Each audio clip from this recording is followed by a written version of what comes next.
ಕಡೆ D K Shivakumar ಅವರ ಪ್ರಕರಣವನ್ನು ಸರ್ಕಾರ ವಾಪಸ್ ಪಡೆದಿದೆ. ಆದರೂ ಕೂಡ ಈಗ ಸದ್ಯಕ್ಕೆ ಅವ್ರಿಗೆ ಈಗ ಸಿಬಿಐ ನೋಟಿಸ್ ಕೊಟ್ಟಿದೆ. ಎಲ್ಲೋ ಒಂದು ಕಡೆ ಈಗ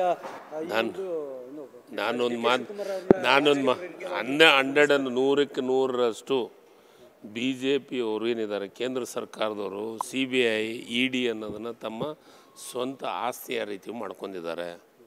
ಅದಕ್ಕೆ ಈಗ ಅದನ್ನು ವಾಪಸ್ ತೊಗೊಂಡ ಮೇಲೆ ಏನಿದೆ, ಅವ್ರು ನೋಟಿಸ್ ಕೊಡೋಂಥದ್ದು ಏನಿದೆ, ಅದು ಕಾನೂನುಬದ್ಧವಾಗಿ ತೊಗೊಂಡಿದ್ದೀವಿ. ಯಾಕಂದರೆ ಒಬ್ಬ ಶಾಸಕರಾದ ಮೇಲೆ ಅವ್ರ ಬಗ್ಗೆ ಏನಾದರೂ ಒಂದು ಕ್ರಮ ವಹಿಸ್ಬೇಕಂತಂದರೆ ಸ್ಪೀಕರ್ ಪರ್ಮಿಷನ್ ಬೇಕು. ಅದೆಲ್ಲ ಇದೆ.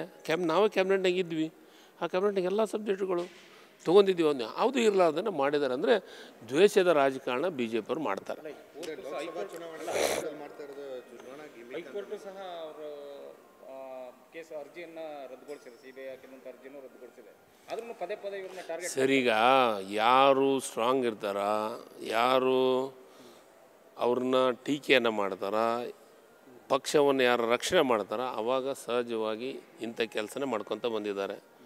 ಯಾಕೆ ಯಾರು BJP ಅವ್ರ ಹತ್ರ ಯಾರ ಹತ್ರ ದುಡ್ಡಿಲ್ವಾ? ಅವ್ರ ಮನೆ ಯಾಕೆ ರೈಡ್ ಆಗಲ್ಲ? ಕಾಂಗ್ರೆಸ್ ಅವ್ರ ಮನೆಯೇ ಯಾಕೆ ರೈಡ್ ಹಾಕವು? ಬೇರೆ ವಿರೋಧ ಪಕ್ಷದವ್ರ ಮನೆ ರೈಡ್ ಹಾಕವು ಯಾಕೆ ಆಗ್ತಾವೆ? ಆಮ್ ಆದ್ಮಿ ಪಾರ್ಟಿ ಕೇಜ್ರಿವಾಲ್ಗೆ ನೋಟಿಸ್ ಕೊಡ್ತಾರೆ.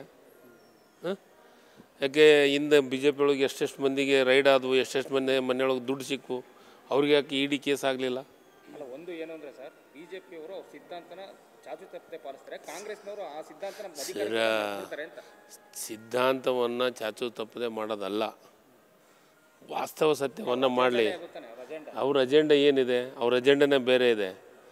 ಭ್ರಷ್ಟಾಚಾರನ ಅವ್ರ ಅಜೆಂಡಾ, ಸುಳ್ಳು ಹೇಳೋದೇ ಅವ್ರದ್ದು ಅಜೆಂಡಾ. ಯಾವುದೋ ದೇವ್ರದ ಮೇಲೆ, ಧರ್ಮದ ಮೇಲೆ ಮತ ಕೇಳೋದೇ ಅವ್ರದ್ದು ಅಜೆಂಡಾ. ಈಗ ಮುಂಬರ್ತಕ್ಕಂಥ ಲೋಕಸಭಾ ಚುನಾವಣೆ ಮುಂದಿಟ್ಕೊಂಡು ಈಗ ರಾಮ ಮಂದಿರ ಉದ್ಘಾಟನೆ ಮುಂದಾಗಿದೆ. ಸರ್, ಈಗ ನಾನೊಂದು ಮಾತು ಹೇಳಿ ನಿಮಗೆ, ರಾಮ ಮಂದಿರ ಏನೇನೇನೇನು ನೋಡಿ, ರಾಮನ ಭಕ್ತರು ಅವರೊಬ್ಬರೇ ಅಲ್ಲ, ಆಂಜನೇಯನ ಭಕ್ತರು ಅವರೊಬ್ಬರೇ ಅಲ್ಲ. ನಾವು ಆಂಜನೇಯನ ಭಕ್ತರು ಇದ್ದೀವಿ, ನಾವು ರಾಮನ ಭಕ್ತರು ಇದ್ದೀವಿ. ಅದನ್ನೇ ಭಾವನಾತ್ಮಕ ಅವರು ಅಭಿವೃದ್ಧಿ ಕಡೆ ಚಿಂತನೆ ಇಲ್ಲ, ಮತ್ತೊಬ್ಬರ ಭಾವನದ ಮೇಲೆ ಆಟವನ್ನು ಆಡ್ಕೊತ ಬಂದಿದ್ದಾರೆ. ಎಷ್ಟು ದಿವಸ ನಡೀತೈತೆ ನಮ್ಮ ಪ್ರಜಾಪ್ರಭುತ್ವ ವ್ಯವಸ್ಥೆ ಒಳಗೆ? ಇಂಥವೆಲ್ಲಕ್ಕೂ ನಡೆಯೋಂಥ ಪ್ರಶ್ನೆ ಇಲ್ಲ.